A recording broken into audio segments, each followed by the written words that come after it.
Paige Phillips. I am from Pittsburgh, Pennsylvania, and I am 21 years old. I came here to Oregon State on a rowing scholarship. Racial microaggressions happen every day.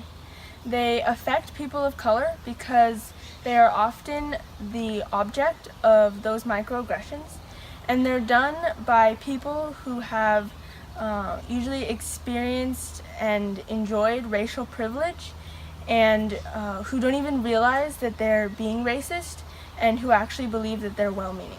I feel like I'm affected by it because I am dark skinned, so like I have that disadvantage of people making assumptions about me and stereotypes about me already as it is, like based off my appearance and the way that I carry myself and the way that I come off to other people. I'm the guy that just applied to all 20 Ivy League schools. Have you guys heard of him? Oh yeah. Yeah, and there was a whole news broadcasting on these ladies like bashing him for applying to these 20 schools because they said that he was taking a spot away from someone. It was an African American boy, and they were saying that he was taking a spot away from someone, but not necessarily, and he also got like full rides to all those schools, but like he wasn't necessarily taking a spot away from anyone, because if he doesn't accept that spot, then that spot can be open to someone else. They just have to wait, which is like what a lot of us have to do for a lot of different opportunities. We just have to wait for it to come back up. And it was just like the fact that he was black is like why he got that bash from like applying to 20 schools. The topic I focused on during the research portion of this service project is racial representation in the media. In the past, there's been many instances where people of color and people of races other than white have been portrayed negatively and not represented well in the media. A lot of young people of color grow up not seeing themselves on TV, not seeing themselves in commercials and in the media because they usually pick predominantly white casts. Hollywood has been much more successful in the past year with lots of new movies like Hidden Figures and Black Panther, where they have had a much higher diversity rate in the cast.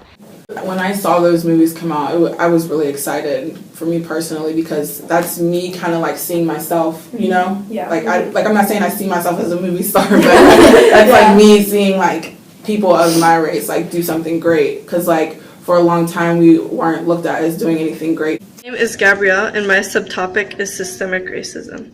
The phrase systemic racism is used to define policies and practices entrenched in established institutions that harm certain racial groups and help others.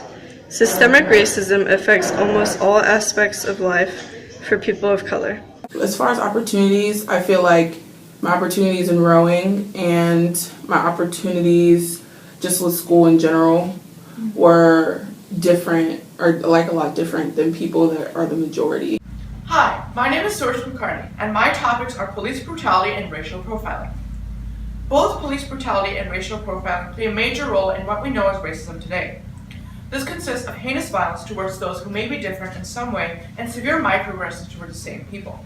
I have not really experienced like racial profiling, but I am terrified of it.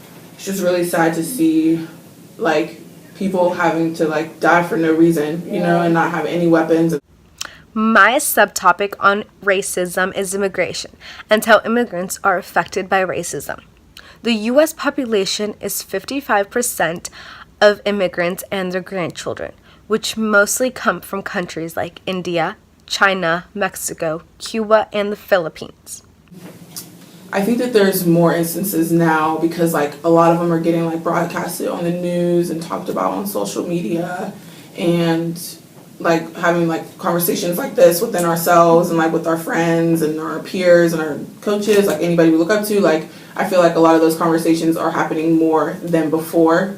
It's because it's more, and it's because it's like more out loud now. And it's like I think people think that it's okay to be ignorant and like to be out loud about how they feel about people of a color or of a different race or anything like that.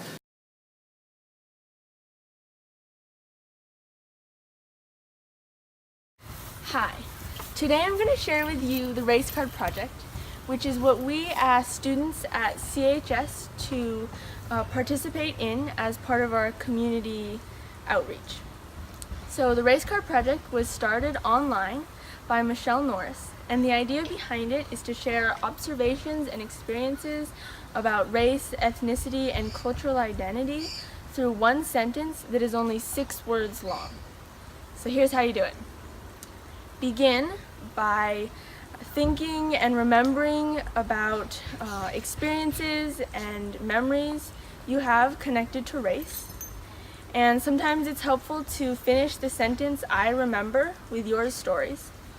And once you have brainstormed, take those memories and distill them into one sentence, one powerful sentence that is only 6 words long, but that captures some aspect of racial awareness that you would like to share. She's my mother, not my babysitter. That's not our word to use. Black or white, should I choose? Sorry you can't stay here right now. Society's stereotypical portrayal of race. I am many things, including white European and Chinese. And my race card project came from remembering memories from when I was little and on the playground or around town. And I would often be asked if my mom was my babysitter, because from an outside perspective, what stands out is her white Europeanness and my Chineseness. My race card is about the N-word. There's a huge problem with white people saying the N-word. A lot of them don't realize that it's wrong and that it's not our word to use. This was a derogatory term. Nowadays, it's popular to use in music, and white people think for some reason that it's okay for them to use too. However, we have lost our privilege to use this word because with it came awful beatings, unfair treatment, and blatant racism. Black people have taken back this word, and it's no longer our word to use. Because I'm half black and half white, and sometimes I feel like I have to decide whether I want to identify myself as either being black or white. The significance of this race card is that when I was traveling with my parents to India and we had a stopover at an airport, we were given hotel tickets.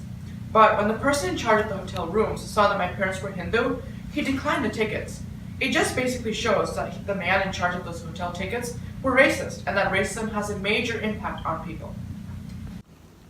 I chose these words because society has a major role in racism and how it's developing.